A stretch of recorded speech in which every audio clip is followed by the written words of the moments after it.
À maintes reprises, la Cour pénale internationale a démontré qu'elle n'était pas vraiment une cour dotée d'une impartialité à toute épreuve.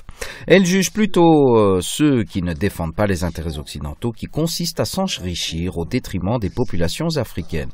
Et pour cause, la CPI vient de refuser pour la 13e fois la liberté provisoire à Laurent Gbagbo, que la majorité des témoins à charge ont pourtant blanchi. Mais pourquoi? Selon certains experts, ceux qui le détiennent illégalement à La Haye ont pour but de l'y garder pour appauvrir, terroriser et humilier les Ivoiriens au maximum, pendant que ceux qui ont financé la rébellion font fortune. Gbagbo et son ex-ministre de la Jeunesse, Charles Blé Goudé, sont détenus à la Cour pénale internationale depuis novembre 2011 et mars 2014. Le procès conjoint des deux hommes s'est ouvert le 28 janvier 2016 et cette décision est très mal accueillie par la défense de l'ex-président ivoirien.